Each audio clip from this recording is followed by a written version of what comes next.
tarde. Amén. Bueno, una vez más damos gracias a Dios por este día tan hermoso que Él nos regala. Y pues vamos a comenzar ya con nuestra clase. Sean todos bienvenidos en el nombre de nuestro Señor Jesucristo. Amén. Y vamos a estar buscando allá nuestro expositor bíblico. Ya estamos en el estudio número 9. Amén. Que lleva como tema Pablo, apóstol de los gentiles. Pablo, apóstol de los gentiles. Amén. Estudio número 9. Pablo, apóstol de los gentiles. Vamos a estar viendo algunas citas bíblicas. Bueno, las citas sugeridas que aquí nos da es Hechos capítulo 9 del 13 al 15 y Hechos capítulo 13 46 al 48. Luego nos da Gálatas 1, 15 y 16, después Gálatas 2, 7 y 9. Gloria al Señor. Tenemos tres objetivos para observar en esta tarde. El objetivo número 1 es reflexionar con la clase el llamado transformador que hizo Dios a Saulo de Tarso. Número 2 dice analizar la actitud que se necesita para responder al llamado de Dios. Y como número 3, preparar a los discípulos para la obra del ministerio en el mundo. Aleluya. Alguien que tenga a la mano ya, que me pueda leer por favor el pensamiento central. A través de los siglos Dios ha llamado y ha dotado a hombres idóneos para el desempeño de obras extraordinarias. El apóstol Pablo fue uno de los más sobresalientes de ellos. Amén. Gracias, hermano.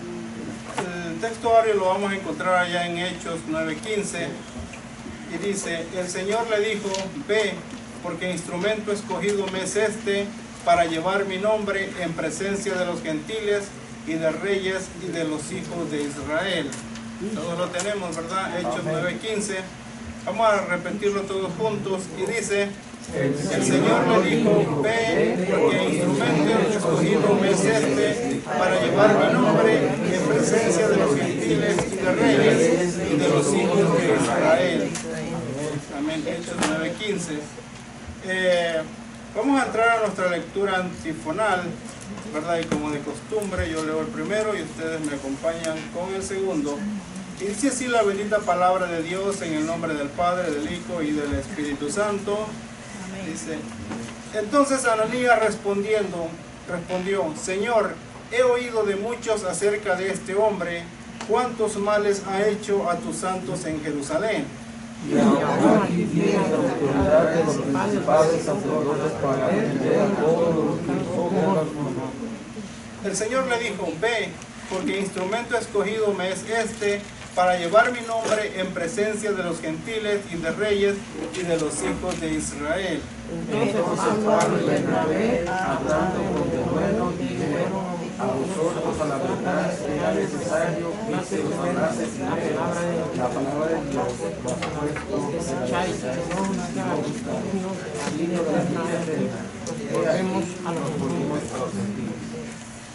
porque así nos ha mandado el Señor diciendo: te he puesto para luz de los gentiles, a fin de que seas para la salvación hasta lo último de la tierra. Los gentiles, oyendo esto, se regocijaban y glorificaban la palabra del Señor, y creyendo todos los que estaban ordenados para la vida eterna. Pero cuando agradó a Dios, que me apartó desde el vientre de mi madre y me llamó por su gracia, revelada a su Hijo, para que yo predicase entre los gentiles, no consulte enseguida con carne y sangre. antes, por el contrario, como vieron que me había sido encomendado el evangelio de la incircuncisión, como a Pedro el de la circuncisión, pues el Pedro para el apostolado de la circuncisión actuó también a los gentiles. Leamos juntos el 9. Y al reconocer la gracia que se me había dado Jacobo, Pedro y Juan, que eran considerados como columnas, nos dieron a mí y a Bernabé la diestra de compañerismo para que nosotros fuéramos a los gentiles y ellos a los de la circuncisión. Gloria a Dios. Vamos a estar viendo un poco acerca de la conversión de Pablo, ¿verdad? El llamado que Dios le hizo y cómo este siervo del Señor, después de haber hecho tanta persecución contra el pueblo cristiano, ¿verdad?, llegó a ser uno que de igual manera anunciaba la palabra del Señor con pasión, ¿verdad?, con dedicación, con esmero. Se preocupaba tanto para que esta palabra llegara a la iglesia, alcanzar a los gentiles, ¿verdad? En la Biblia encontramos muchos personajes, ¿verdad?, de renombre que pues se dieron a conocer por sus osadías, ¿verdad?, por su valentía y pues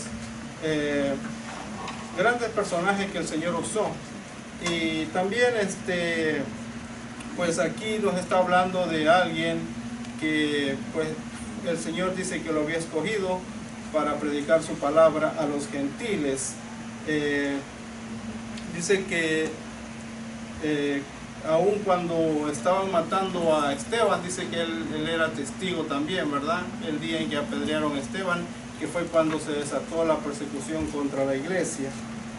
Y pues vemos como el cambio que el Señor hizo en él para que pues llegara a predicar la palabra de la manera, ¿verdad?, con devoción, con emoción, ¿verdad?, con pasión, ¿verdad? Y pues es algo personal que el Señor hizo con él. Y pues gracias a este apóstol, gracias a él, fue que el Evangelio pudo ser expandido hasta lo último, bueno, hasta lo último de la tierra. Dice, vamos a leer un poquito, dice: Dios depositó en él una revelación muy grande del Evangelio a los gentiles.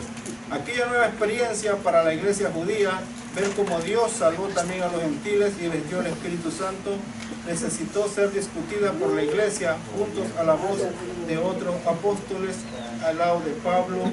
Fue fundamental. Él no solo defendió que los gentiles salvados debían ser recibidos en la iglesia, sino que expuso su evangelio en privado a los que eran apóstoles antes que él y halló aceptación entre ellos. Igual que hicieron los gentiles de Antioquía al recibir el acuerdo sobre ellos en el concilio de Jerusalén, nosotros debemos mostrar gozo al saber, como dijo Pablo, que fuimos alcanzados gratuitamente por la gracia de Cristo, ¿verdad?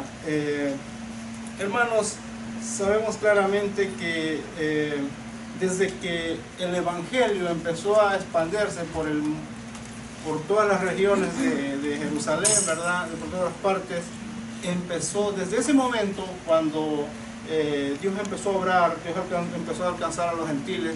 Desde ese momento empezó la persecución contra la iglesia, ¿verdad? La persecución no era contra otro grupo de gente, sino directamente contra la iglesia, lo que el diablo quería destruir. Y ahí vemos a Pablo, ¿verdad?, obrando según él su conocimiento, según él que su religión que él tenía, que lo que estaba haciendo según verdad era para agradar a Dios. Mas sin embargo no era así. Dice la palabra del Señor que en una ocasión, ¿verdad?, que él iba de Jerusalén a Damasco, ¿verdad?, iba a atrapar o a agarrar cristianos. Dice que de repente un rayo del cielo se le apareció, ¿verdad?, y lo tumbó, ¿verdad? Algunos dicen que del caballo, otros dicen que del camello, pero en fin, ¿verdad? El chiste dice que lo cegó y lo tiró sobre la tierra, sobre el suelo. Y ahí empezó, dice, ¿verdad?, la conversación con el Señor Jesucristo. Pero antes de eso, hermanos, déjeme decirle que dice la palabra del Señor que este Pablo dice que cuando tenía un odio contra la iglesia, que dice que respiraba, dice amenazas de muerte, ¿verdad? En el griego, ¿verdad?, la palabra es exhalar, o sea que cuando usted, cuando alguien odia a alguien, ¿verdad?, que pero nomás que lo encuentre lo voy a matar, o nomás que lo encuentre le voy a decir sus verdades, ¿verdad? O nomás que lo vea, no sabe con quién se metió, ¿verdad? Pero nos damos cuenta que claramente que todo eso era provocado por el mismo Satanás, ¿verdad? Porque pues la manera como él perseguía a la iglesia, y así pasa a veces, hermano, entre el pueblo del Señor también. A veces creemos que no es tan malo a veces decir, ay, este hermano cómo me cae mal, este hermano no lo puedo ver, ¿verdad? Déjeme decirle, hermano, que cuando algo así está pasando entre alguien, es influencia de Satanás, ¿verdad? Porque nos vemos, dice que él respiraba amenazas de muerte. ¿Y qué fue lo que le dijo el Señor a Pablo? Pablo le dice, duro te es dar cosas contra el aguijón, ¿verdad? En el lenguaje pues más conocido es como que si dijéramos, Pablo, duro te es estarte golpeando contra la pared, ¿verdad? El que va a salir perdiendo eres tú. La pared pues te va a lastimar, ¿no? Vas a terminar mal.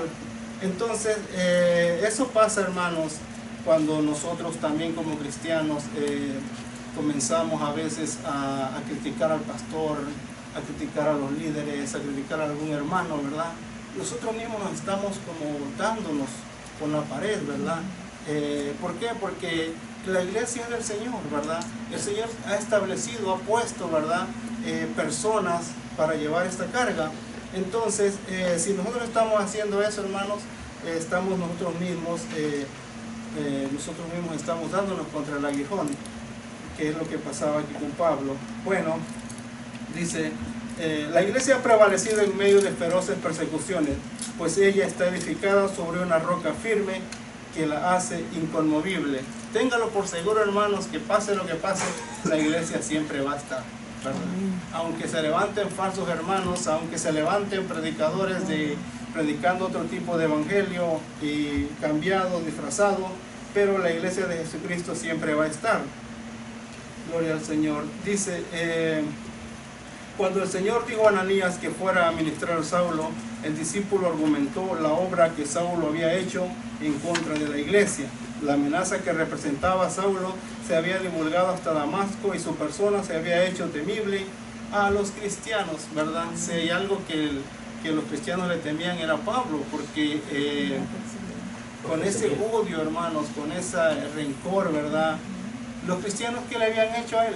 Nada, ¿verdad? Lo único que hacían era creer en Jesucristo y predicar la palabra, y él iba contra todo eso. Su objetivo de él no eran los ladrones, su objetivo de él no eran, ¿verdad?, cualquier otra secta, sino única y exclusivamente los cristianos, la iglesia de Jesucristo.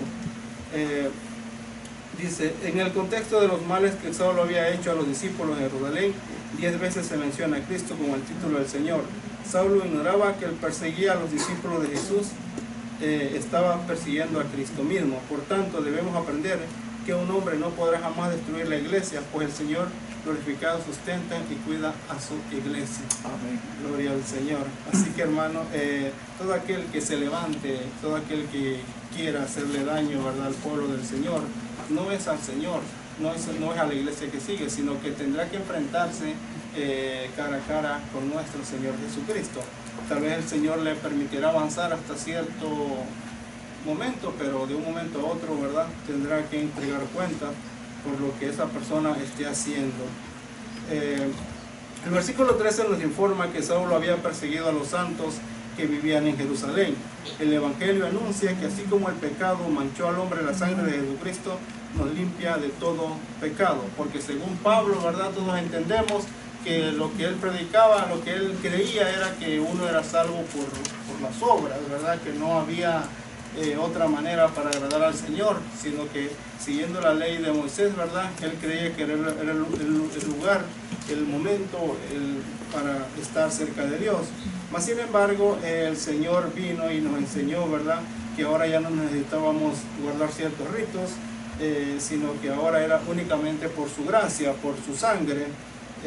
Entonces dice, el sacrificio de Cristo fue suficiente para santificar al hombre. Por tanto, la Biblia llama santos a los creyentes. Los santificados en Cristo debemos estar preparados para las embestidas en contra de la santidad de Dios que se refleja en nosotros. Unas veces la batalla ya viene de parte de los religiosos, como era el caso de Saulo. Otras viene de parte de los gnósticos o de cualquier otro frente de oposición a Dios, pero siempre los santos están bajo ataque. Aprendemos que el reino de Dios, lo que el enemigo odia es que Dios ama, y es también lo que nosotros debemos amar y perseverar. Hermanos, entonces esto de ataques y esto de tener persecución, ¿verdad? No somos los únicos. Pues desde que la iglesia se formó, siempre el diablo, su objetivo del diablo, de Satanás, siempre ha sido la iglesia, para quererla destruir. Y pues al no poder eliminarla, al no poder ¿verdad? Cortarla completamente, es por eso que él pues usa gente, usa personajes, ¿verdad?, que se metan entre las iglesias y con otro tipo de enseñanza. Pero hermanos, aunque venga todo eso, el Señor siempre va a tener un remanente fiel, ¿verdad? Siempre va a haber gente que esté dispuesta a pagar el precio de la cruz, ¿verdad? Que no se va a dejar vencer fácilmente por estos tipos, ¿verdad?, de oposición que se levanten en contra de la iglesia. Por eso, bueno, dice el versículo 14 ofrece aún más luz sobre los puntos de ataque de nuestra fe. Lucas revela que Saulo perseguiría en Damasco a los que invocaban el nombre del Señor. Invocar a Cristo es uno de los pasos para alcanzar la salvación por la gracia. La Escritura dice que todo el que invocar el nombre del Señor será salvo. Al saber el enemigo que nuestras almas odian lo que creemos y proclamaremos a Jesucristo como el Señor, debemos usar la invocación del nombre de Cristo como una de nuestras armas más efectivas contra Satanás, ¿verdad? En todo momento, hermanos, en nuestro clamor, cualquier cosa, debemos siempre proclamar el nombre de Jesucristo, donde quiera que estemos, donde quiera que vayamos, ¿verdad? Ese debe ser nuestro objetivo, ¿verdad? Hablar, predicar a Jesucristo, ¿verdad? Porque así es como nosotros vamos representando a Jesucristo. Y aunque el diablo se le va a levantar, el diablo se va a enojar, pero pues todos sabemos, ¿verdad?, que no va a poder contra la iglesia de nuestro Señor. Para eso estamos nosotros aquí, hermanos. Una pregunta, para presentar a Jesucristo. Aparte de Pablo, antes de que su conversión, ninguno de los apóstoles predicaban a los gentiles, No. solamente a los judíos, y al pueblo de Israel. Amén. Después que Jesús se les reveló a Saulo de Tarso y se convirtió en Pablo, él empezó a predicar no solamente a los judíos, también a los gentiles. Sí. O sea, los que no eran judíos, los demás. Amén. Amén. Exacto. Pablo fue llamado exclusivamente para los gentiles. Exacto. Mientras tanto, pues el Señor tuvo que tratar con algunos apóstoles, ¿verdad? Que pues no daban libertad para que el pueblo gentil también entrara a la salvación. Hasta que hubo una discusión entre ellos. Sí, Exacto, porque según ellos entraban, ¿verdad?, creían, pero siempre querían meter ciertos ritos entre el pueblo gentil. Y agregar a eso que ellos vivían en Jerusalén, ese era su lugar, su país, donde ellos vivían, donde estaban establecidos, así que ellos ahí predicaban entre su gente. Pero cuando Pablo llegó, eso provocó que muchos de ellos huyeran, y entonces ya se tuvieron que mover afuera de su lugar, porque ahí era donde ellos estaban siendo perseguidos, así que buscando la seguridad, entonces fue que eso provocó que ellos salieran de su tierra a otras ciudades, huyéndole a Pablo. Y fue así como ellos llegaron a otras ciudades y mientras iban por el camino iban predicando. Wow. Sí. A veces creemos que las cosas suceden porque sí, porque nosotros no podemos ver más allá de nuestra nariz y creemos que las cosas se pasan del control de Dios, pero Dios sabía todo esto, era necesario que eso sucediese. Si no se levantaban. Era necesario para que se esparcieran por el mundo, Sí. para que siguieran por los diferentes rumbos, si no se iban a quedar ¿dónde? En Jerusalén. Ay. Ahí se hubieran quedado bien comoditos estaban. Y muchos se levantaron por diferentes lugares. Gracias a esto, después de Esteban, de la muerte de Esteban, fue que la iglesia se comenzó a ser perseguida y a esparcirse por todo. Amén. El llamado de Pablo, ¿verdad?, fue directamente del Señor Jesucristo, pero aún la iglesia siempre tenía cierta desconfianza de Pablo, no lo querían aceptar como uno más del camino, de los cristianos, ¿verdad?, sino que pues aunque escuchaban que Pablo ya había sido convertido, que el Señor había tratado con él, pero pues lo menos que querían era verlo. Y por eso Pablo, bueno, según la palabra del Señor, se desapareció un tiempo, ¿verdad? Y pues es lo que vamos a estar viendo más adelante. Dice, Pablo, instrumento de Cristo, escogido para llevar su nombre. Dice, Ananías no pudo escapar de ir a orar por Saulo, a pesar de los temores por la persecución que éste encabezaba. Y aquí aprendemos que el ministerio siempre está lleno de retos, pero cuando el Señor nos llama a su servicio, la protección suya es garantizada. Entonces nuestra seguridad no está en la ausencia del peligro, sino en la presencia de Dios, ¿verdad? Es como cuando dicen, ¿verdad?, que no se puede evitar que hayan problemas, que hayan persecuciones, pero lo que sí el Señor nos asegura es que va a estar con nosotros en cada momento, ¿verdad?, que estemos cruzando cualquier situación que sea. Y lo que aquí nos está diciendo, hermanos, es que cuando el Señor nos llame, cuando el Señor le diga a usted a esto, a el otro, téngalo por seguro que el Señor lo va a cuidar, el Señor lo va a respaldar, ¿verdad? Y aún hubo mucho en la palabra del Señor, vemos a algunos que cuando el Señor los llamaba, por ejemplo, cuando Moisés, ¿verdad?, lo llamó, que fue lo que él dijo: no, Señor, yo no puedo hablar, soy tartamudo, ¿verdad? Soy tardo de palabras, ¿verdad? Pero cuando el Señor lo llama a uno, hermanos, es mejor obedecer, ¿verdad? El Señor no le dio muchas opciones, ¿verdad?, sino que le compuso el camino, le buscó a las personas que iban a estar a su alrededor, ¿verdad? Y el Señor pues cumplió su propósito en él. Dice, por ejemplo, a pesar que Moisés quiso evadir su llamado, mire, al decir que nunca había sido hombre de fácil palabra, Dios no aceptó la evasiva y lo envió a Egipto a liberar a los hebreos de la esclavitud, ¿verdad? El Señor nos llama constantemente, hermanos, para predicar su palabra, ¿verdad? El Señor siempre nos está hablando a través de su palabra, a veces nos habla por sueño, a veces por profecías, ¿verdad? Pero en todo momento el Señor nos está, a través de su Santo Espíritu, siempre nos está diciendo, ¿verdad?, lo que tenemos que hacer. Y a veces nosotros pues nos hacemos como que no es con nosotros, ¿verdad? Cuántas verdades, cuántas cosas te dicen de aquí del púlpito, hermano, y a veces pues nosotros como decimos, no, eso no es para mí, eso es para el otro hermano, ¿verdad? O a veces más que no vino. Más que no vino. Y si no, este mensaje le hubiera caído bien, ¿verdad?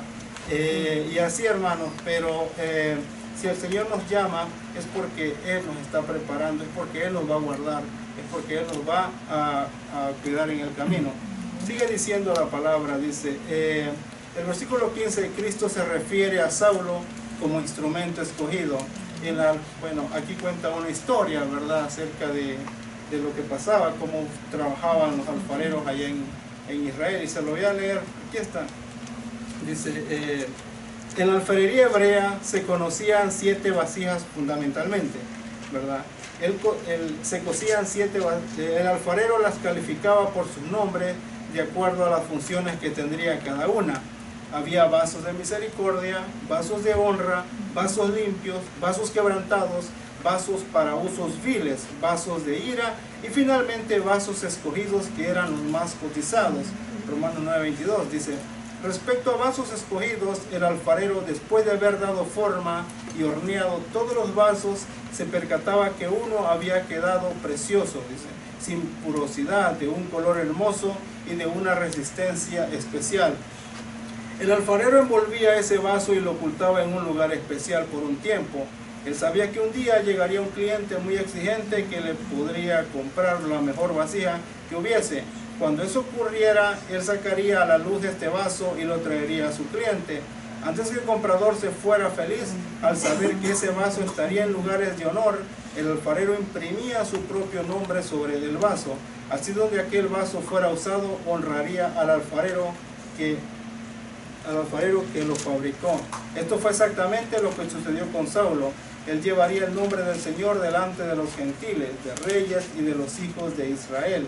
Después de recibir a Cristo, Saulo estuvo un tiempo sin aparecer en la palestra pública, pero por Hechos 11:25 sabemos que Bernabé fue a Tarso para buscarlo, lo halló y lo trajo a Antioquía para que le ayudara en el ministerio en aquella iglesia gentil. Esto pasó, hermano, exactamente cuando ya la iglesia había sido regada por todas partes, ya habían matado a Esteban, ¿verdad? Ya los 7 diáconos que menciona el libro de Hechos, pues ya se habían esparcido por todos lados, y como decía Ani, estas personas, ¿verdad? Estos cristianos ya habían tenido esa experiencia, ese encuentro personal con el Espíritu Santo, de tal manera que iban, donde quiera que iban, aunque sabían que ya no iban a estar en Jerusalén, sino que se iban, no solamente a Antioquía, sino que se fueron para diferentes lados, pero el gozo que llevaban en su corazón, hermano, esa alegría de que también ellos podrían ser salvos, ¿verdad? Sin necesidad de guardar ciertos ritos,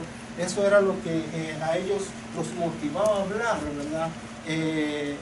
Yo creo que eso debe de ser también gozo en nosotros, saber que fuimos alcanzados por la gracia de Jesucristo, sin deber nada, sin hacer nada, ¿verdad? Sin trabajar para ganar nuestra salvación. El Señor nos salvó, y esa misma alegría, hermanos, de que ahora conocemos a Cristo y la luz del Evangelio nos ha alcanzado, eso mismo nos tiene que motivar para hablarle a otros, ¿verdad? Donde quiera que estamos. Entonces estos hermanos eran nuevecitos, porque no había pasado mucho tiempo cuando fueron distribuidos por todos lados, pero ¿quién los hacía a ellos hablar? ¿Quién les dijo a ellos prediquen donde quiera que vayan? Nadie, hermano, era el Espíritu Santo el que los había motivado a hacer. Entonces vienen estos hermanos y se establecieron en Antioquía. Gracias a Dios, pues ahí todavía no había persecución. Y al establecerse en Antioquía, comenzaron a predicar y anunciar el Evangelio, y se hizo un grupo de cristianos, ¿verdad? Se hizo una iglesia. Y esta iglesia, hermano, empezó a moverse el Espíritu Santo de Dios de una manera tremenda. De tal manera que lo que estaba pasando a esta iglesia llegó hasta oídos de Jerusalén, ¿verdad? Y empezaron allá los hermanos de Jerusalén a decir, pero necesitamos que alguien vaya a investigar, que alguien vaya a ver a esta iglesia, que alguien esté ahí con ellos para saber qué está pasando. Entonces dice que Bernabé se acordó que Pablo, ¿verdad?, había sido llamado a los gentiles. Entonces fue Bernabé como dice aquí, a Tarso, hasta allá lo fue a buscar, pero eso fue ya habían pasado 14 años desde que Pablo, el Señor lo había rescatado, desde que el Señor lo llamó. Entonces no hubo nadie más, persona adecuada, ¿verdad?, que Pablo para venir y empezar a predicar y enseñar en esta iglesia gentil, ¿verdad? ¿Por qué, hermano? Porque el Señor no se equivoca. El Señor siempre, antes de que vaya a haber una necesidad, el Señor siempre prepara a alguien, siempre prepara un vaso, ¿verdad? Así que pues si hay algo, hermanos, que va a pasar en nuestra vida, alguna prueba o algo que está pasando, ¿verdad? El Señor siempre ya va a tener a nuestro lado, ¿verdad? O va a tener la solución de lo que estemos nosotros enfrentando, ¿verdad? Para que en el momento en cuando lo necesitemos, el Señor ahí se glorifique. Y eso fue lo que pasó con la iglesia de Antioquía, ¿verdad? Cuando estaba creciendo. Una pregunta. Pasaron 14 años desde la conversión de Pablo, pero no para su primer viaje o solo para llegar. Cuando él empezó su ministerio, ¿habían pasado 14 años? Sí, antes de comenzar regresar a sus viajes y eso. Antes de exacto. Sus primeros viajes. Sí, sí, por eso no se sabe realmente qué fue lo que pasó en esos 14 años, ¿verdad? ¿Qué hizo? Algunos dicen que se fue con su familia y que su familia no les predicó y bueno, y otros dicen que vivía en una cueva apartada por allá donde él estuvo 3 años, ¿no?, en el monte Sinaí. Sí, se desapareció, sí. Esos 3 años, pero ya de ahí regresó a Jerusalén y ya no se sabe. Ya no se sabe exacto. Pero se sabe desde su conversión hasta que llegó a Antioquía, habían pasado 13 años. Una pregunta, hermano, pero él, ahí se estaba preparando, el Señor lo estaba preparando a Pablo. Sí. Lo estaba preparando para la palabra, predicarla. Sí, el hermano Calderón dice que posiblemente alguna de sus preocupaciones, que él, alguna de sus problemas, de sus persecuciones que él pasó, ¿verdad? Que menciona allá en el libro de Corintios, posiblemente dice que donde él dice que estuvo en varias veces en peligro de muerte y todo eso, y que fue azotado y todo eso, posiblemente dice que pudo haber sido en ese tiempo que él estuvo pues desaparecido, ¿no? O tal otros dicen que posiblemente ahí fue cuando el Señor lo agarró y se lo llevó al cielo. Pero pues bueno, pasaron muchas cosas que pues no lo especifica, pero la cosa es que él fue buscado, ¿verdad? Y Bernabé lo fue a traer, lo presentó como como una persona, ¿verdad? Como ya cristiana de ellos, pues de ellos mismos, para que les predicara la palabra. Bueno, Y- después de 14 años no podían dudar que él Ajá. todavía estuviera persiguiéndolo. Sí. Amén. Exacto, muchos dicen también que posiblemente ese fue un tiempo porque no le creían, ¿verdad? Le tenían miedo, ¿verdad? Y el pueblo del Señor pues se escandalizaba más al saber de Pablo. No, y aparte de eso, que él era la persona que estaba indicada por el imperio romano para buscar y perseguir a los cristianos. Después de su conversión, que vieron que él no estaba haciendo su trabajo, los mismos gobernantes querían buscarlo a él para matarlo porque por traición, me imagino.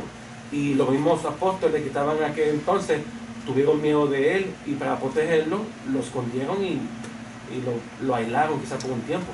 O sea, hay muchas razones. Amén. Mucha de esta información está en el libro de Gálatas 1. Ahí lo- amén. Sí, pero en sí no era que estaba persiguiendo por los judíos romanos, por Roma. Estaban gobernados por Roma, pero en sí los que tenían el dominio de los judíos eran los mismos judíos. O sea, los judíos hacían y deshacían lo que quisieran con el pueblo, que estaban gobernados por el gobierno, fue diferente. Entonces, al que mandó a Pablo fueron los maestros de la ley Amén. para perseguir. Sí, porque hay una cosa, hermano, muchas veces creemos que es la política la que manda sobre la religión, pero en el caso de Jesucristo, del pueblo judío, era la religión la que mandaba sobre la política, porque cuando le preguntan al que iba a dar la orden para matar a Jesús, ¿verdad? Él tenía el poder de hacerlo. Mas, sin embargo, fue la religión la que lo mató a Jesucristo, ¿verdad? No fue la política, no fue el gobierno de Roma. En realidad no tanto puede decirse que fue la religión, sino la influencia mayoritaria que había en ese entonces. Ellos querían quedar bien con el pueblo y la religión influía mucho en el pueblo. Entonces, como querían quedar bien con el pueblo, entonces se iban si a ellos no les tenía que tocar su bolsillo, entonces decían, bueno, que se haga como esta gente dice. Entonces le daban la prioridad a los religiosos, al Sanedrín y a aquel entonces. Perdón, incluso Pilato dijo, me lavo las manos. O sea, sabía los rituales que había en el pueblo de Dios. Entonces, al decir, me lavo las manos, es que está haciendo lo que era correcto delante de los ojos de los judíos. Entonces, pero, o sea, no delante de Dios, porque él tenía así como la autoridad. Pero cuando dice, me lavo las manos, o sea, ya sabía el ritual por el cual decía, bueno, yo estoy fuera de lo que ustedes están haciendo, ya va a caer sobre su maldición. Y ellos dijeron, bueno, lo aceptamos, y hasta la fecha. Porque no encontraban causa ninguna contra Jesús. Pero aquí lo que nos está enseñando, lo que nos enseña, hermano, es que siempre el poder de la religión es más fuerte que la misma política o que el mismo gobierno. Y eso lo vamos a hacer, y eso pues ya al final de los tiempos se va a ver claramente, ¿verdad? Cuando ya venga a reinar la religión y todo eso pase. Bueno, entonces regresa Pablo, ¿verdad? Y comienza a predicarle a estos hermanos por ser ya escogidos, por el Señor ya lo había escogido a Pablo. Y vemos, hermanos, la transformación que hubo en Pablo después de ser un perseguidor cómo él llegó a amar tanto a la iglesia de Jesucristo, ¿verdad? Que no hay ningún otro hombre en la tierra, no ningún apóstol, ni Pedro, ni Juan, nadie llegó a tener, ¿verdad?, el grado de amor o el grado de predicarle a los gentiles, ¿verdad? Pablo se llegó a parecer tanto a Jesucristo, ¿verdad?, que yo me imagino que él sufría por la iglesia de Jesucristo, donde quiera que él iba. A tal grado, ¿verdad?, que pues dio su vida por la iglesia. No le importó que sufrir todo lo que pasaba, amén, sino que pues su objetivo de él era atender al llamado que el Señor le había hecho. Dice, Pablo se vuelve a los gentiles. Aquí vamos a ver, dice, la causa que Pablo se volvió de los judíos a los gentiles. Lo que sucedió en Antioquía de Pisidia, cuando Pablo y Bernabé llegaron para predicar, deja ver claramente la frontera entre la ley y la gracia. De ello vemos el mensaje de Cristo trajo un despertar en los corazones. Casi toda la ciudad se juntó para oír el mensaje del Señor. Cuando los judíos vieron en la muchedumbre a hombres y mujeres gentiles reunidos para escuchar el Evangelio, se llenaron de celos y comenzaron a rebatir las enseñanzas de Pablo. No solo contradecían, sino también blasfemaban.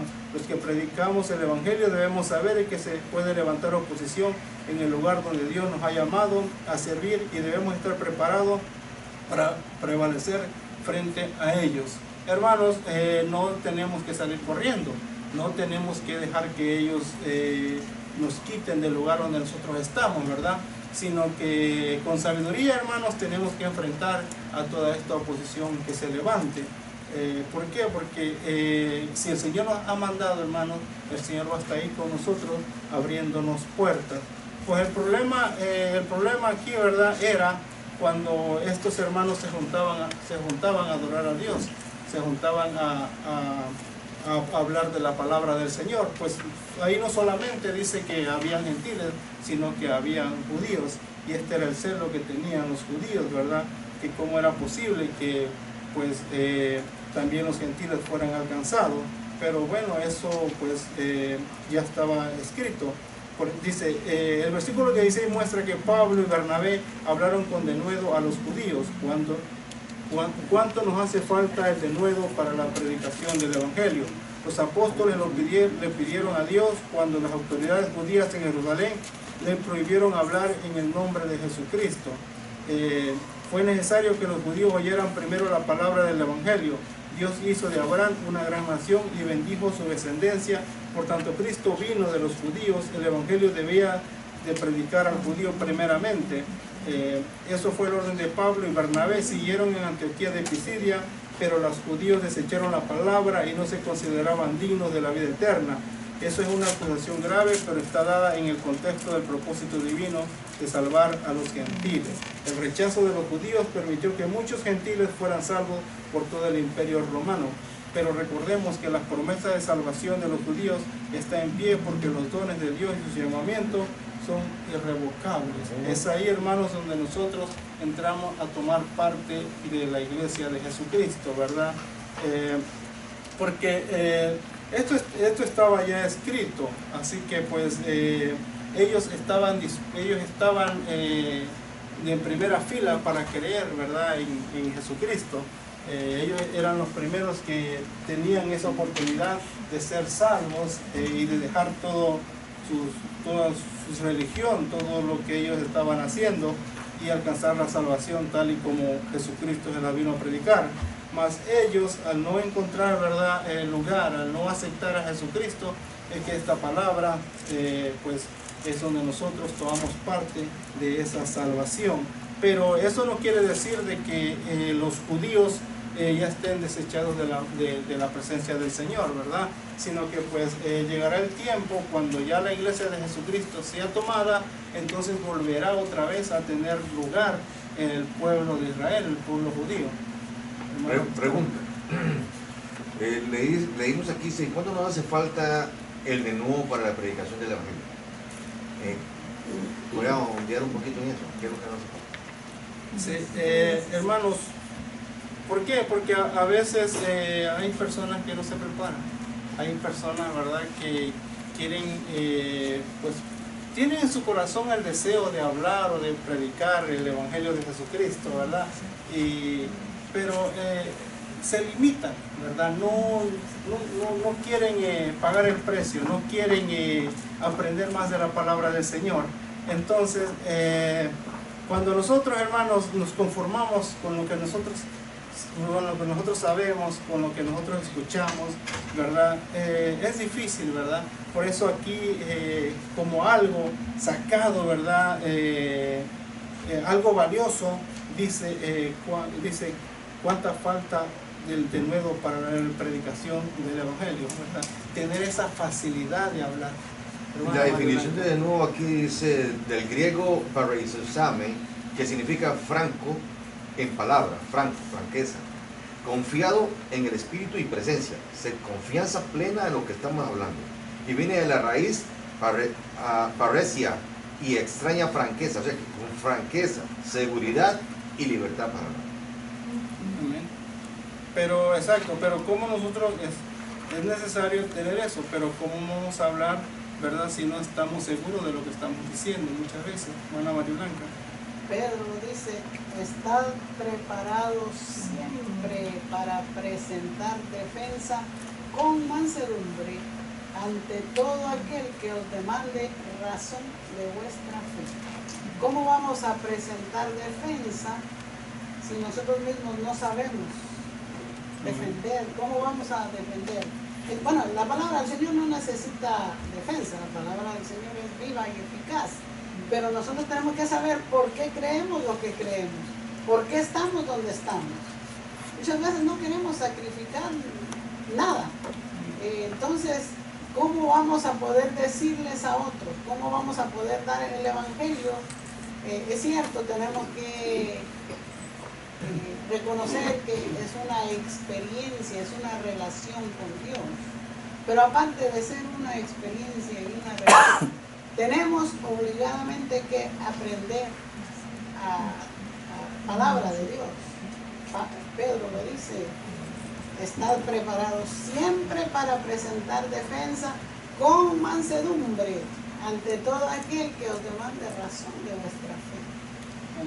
Pero de nuevo no significa esto, de nuevo significa que a predicar o el Evangelio, dice, está hablando acerca del Evangelio, predicar el Evangelio con denuedo, significa que hacerlo, pero honestamente, francamente, con seguridad de lo que estoy diciendo, de que el Espíritu Santo es quien está dirigiendo lo que yo estoy diciendo, de que no son palabras mías, ni tampoco lo que aprendí en libros, ni lo que veí, sino que lo que Dios puso en mi corazón para decirlo, y lo digo con la seguridad de que el Espíritu Santo es quien me lo dice para poder predicarlo.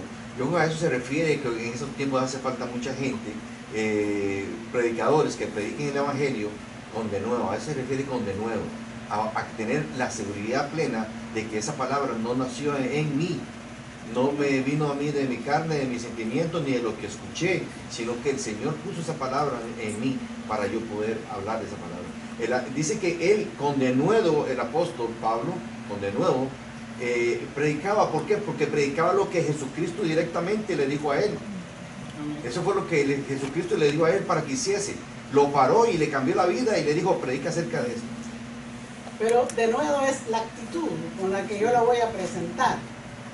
Ahora, ¿con qué actitud voy a presentar lo que yo sé? Tengo que saber lo que voy a... Mi actitud influye mucho.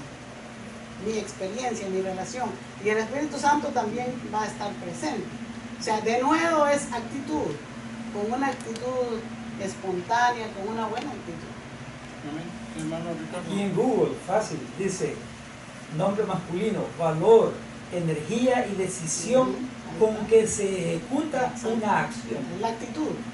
Y dice, por ejemplo, fue preciso luchar con verdadero denuedo, se trataba de causas apoyadas con denuedo. O sea, de que era con actitud, la actitud con que la hace. No es que yo vaya y vaya caminando y hoy voy a predicar, hoy voy a hablar, hoy voy a decir, sino que lo hacía firme, ya que el Dios Santo le había puesto, ya le había dado que ese iba a ser lo que iba a él andar haciendo, predicando a su ministerio. Es porque muchas veces pasa eso, que dice, no, el Señor va a poner palabras en mi boca.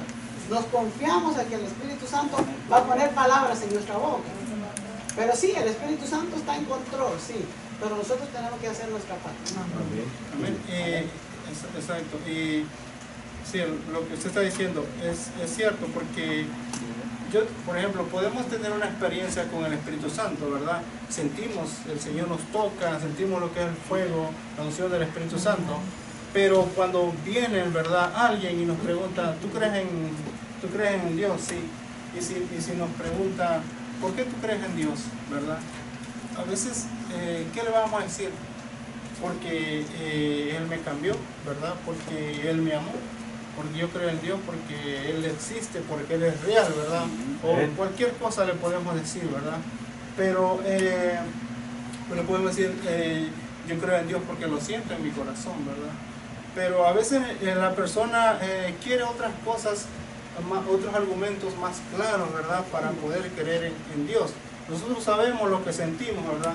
Nosotros sabemos lo que creemos, ¿verdad? Pero la cosa es, por ejemplo, ¿cómo decirlo? ¿Verdad? ¿Cómo le puede decir al hermano Gilberto, ¿verdad? Usted tiene que creer en Dios. Y él me dice, ¿cómo voy a creer en Dios si no lo conozco? No sé, ¿verdad? Entonces es ahí donde también cierto denuedo que dice la palabra del Señor es hablar como claro, ¿verdad? Directo. Pablo muchas veces pedía cuando allá en Efesios 6, cuando él dice que oráramos por todos los santos y por mí, dice, a fin, dice él, de que al abrir mi boca me sea dada palabras para hablar con denuedo como debo hablar. Me pasó un caso el viernes o el jueves con un compañero. Llegó y me dice, no hay trabajo, ahorita no hay trabajo en el trabajo mío, no hay, están echándolo a las 12 del día, a las 2 de la tarde, lo están tirando afuera, que yo vaya. Pero llega un señor y me dice, Gilberto, mi esposa siempre ora para que haya trabajo. Y digo, ¿y usted qué está haciendo? ¿Usted no va a la iglesia? Me dice, yo no, dice, pero mi esposa sí va. Entonces empieza la plática. ¿Y por qué tú no vas? Tú no vas y oras tú, le digo. Es usted que tiene que orar por el trabajo, no es su señora. Usted es el que está trabajando aquí. Yo oro por todos aquí, por el trabajo, y que siempre haya trabajo, le digo. Yo lo oí y le di a entender que empieza la plática de hablarle de la salvación de la persona, y se queda callado él y va entendiendo, pero a veces uno tiene que hablar como dice la palabra, con denuedo, con autoridad, decirle las cosas. ¿Qué tal si me hace una pregunta y no se la contesto yo?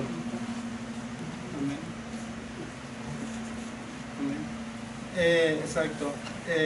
Dice el propósito de Dios necesita ser cumplido en el servicio para el cual nos ha llamado. Cuando los judíos se levantaron en oposición al evangelio en aquella ciudad, Pablo y Bernabé entendieron que aquello cooperaría a favor del llamamiento de Dios a sus vidas. Por eso dijeron a los judíos que ellos se volvían a los gentiles. El evangelio proclama que Dios amó a toda criatura y por eso Cristo mandó que su evangelio se predicara en todas las naciones y toda criatura. Dice, los cristianos debemos tener una actitud de gratitud al Señor por haber dado a un hombre como Pablo para que fuera maestro de los gentiles en fe y en verdad. Porque pasaba esto, hermanos, que cuando empezó la iglesia de Jesucristo a crecer, dice que cuando Pablo empezó a predicar la palabra del Señor, donde quiera que iba Pablo a predicar en su primer viaje misionero, dice que pasaba esto, que en cuanto él le ponía sus manos, dice que las personas recibían el Espíritu Santo, ¿verdad? Las personas empezaban a orar en lenguas. Y era lo mismo que había acontecido ahí en el aposento alto, ¿verdad? Cuando dice que las llamas de fuego, como llamitas de fuego, descendían sobre los cristianos.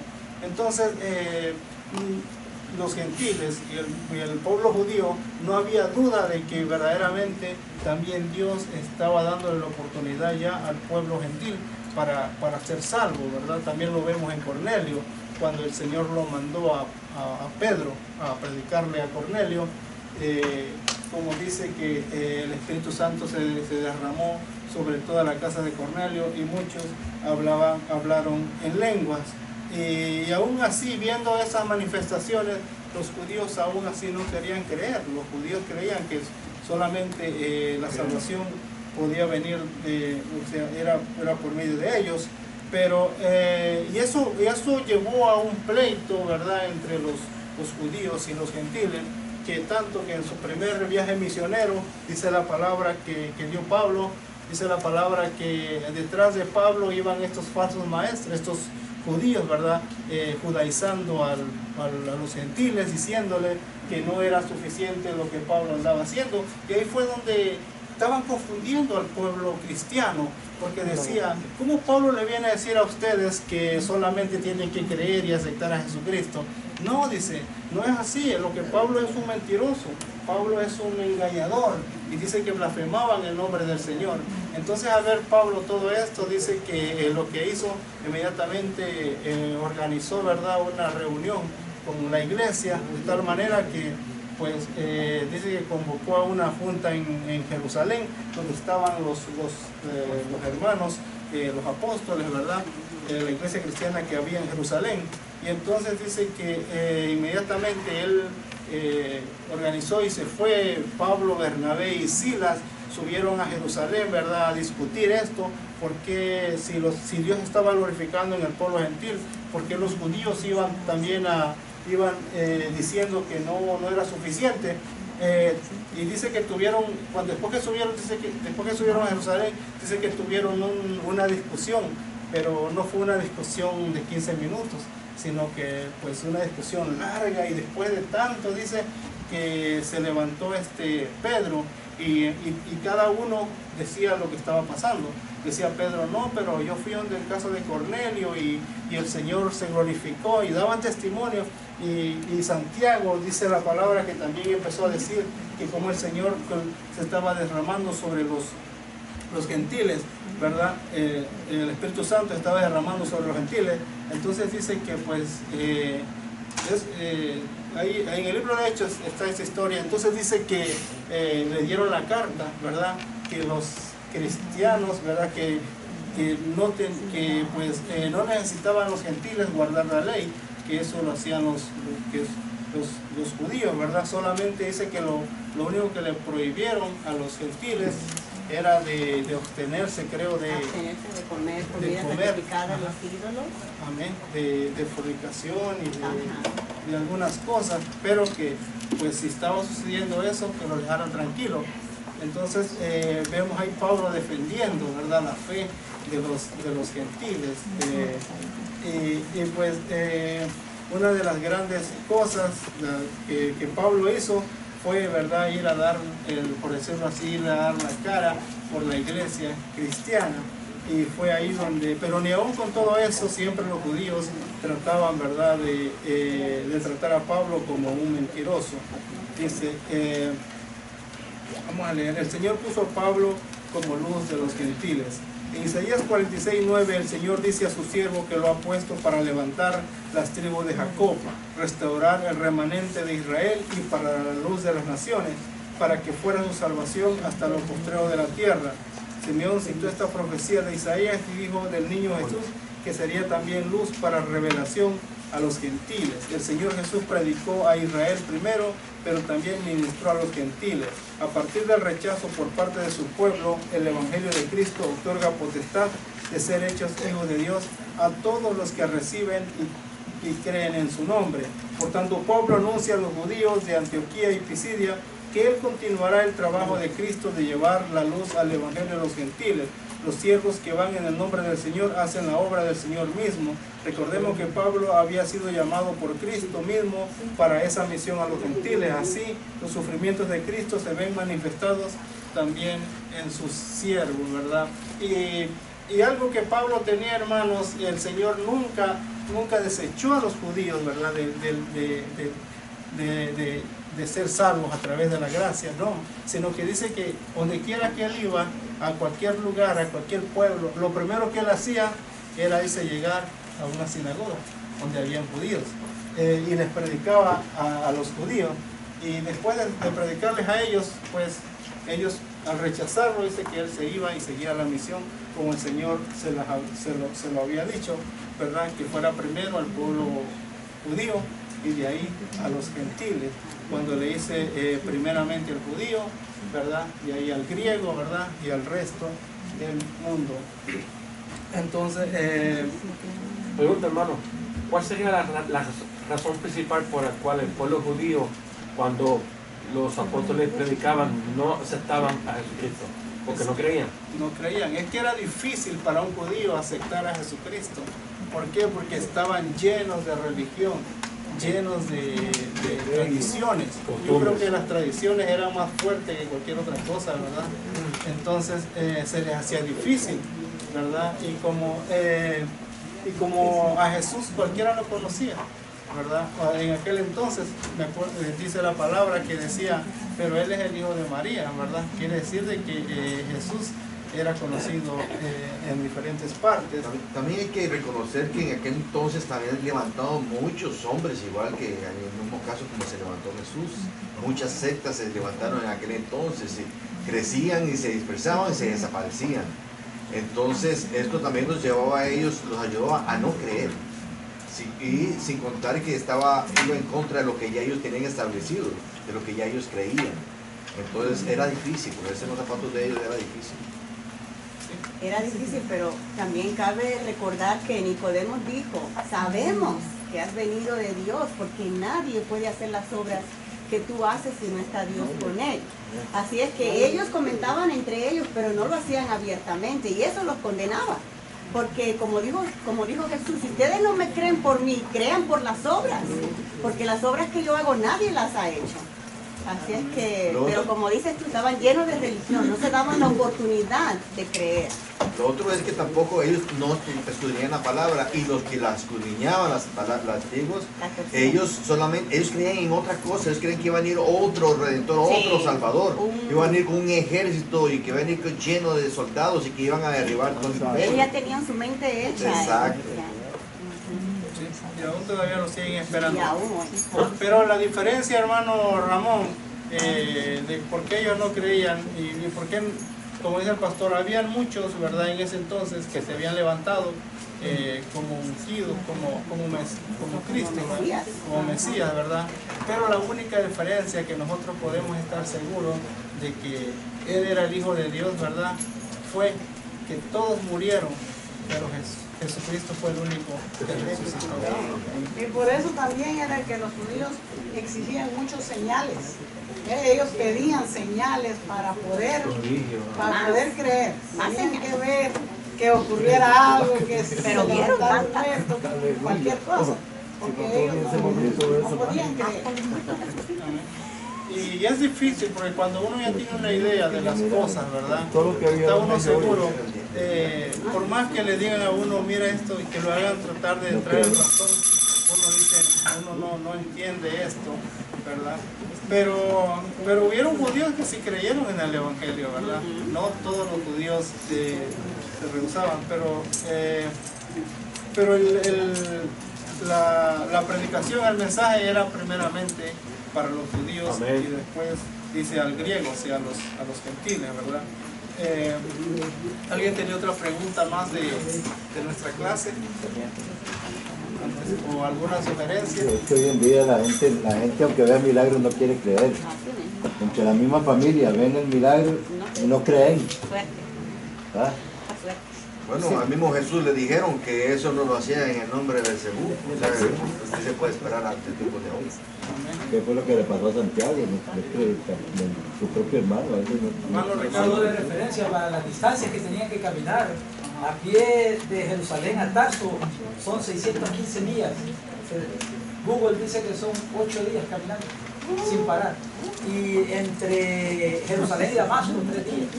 220 y como de aquí a Orlando también.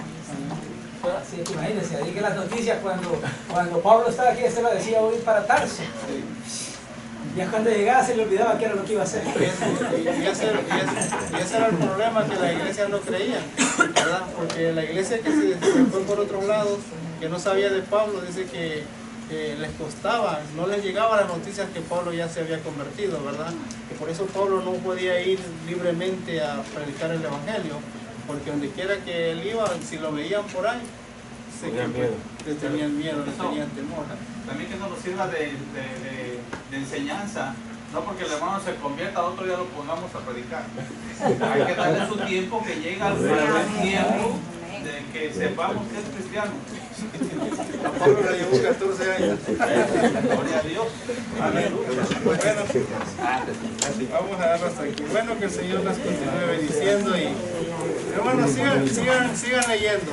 Amén. El libro de Hechos y en Gálatas cuenta mucho del testimonio de Pablo, ¿verdad? Y es bonito la historia verlo desde este punto de vista que lo estamos viendo. Amén. Bueno, que el Señor les bendiga y pues el tiempo con mi hermana Magali, ¿por dónde está?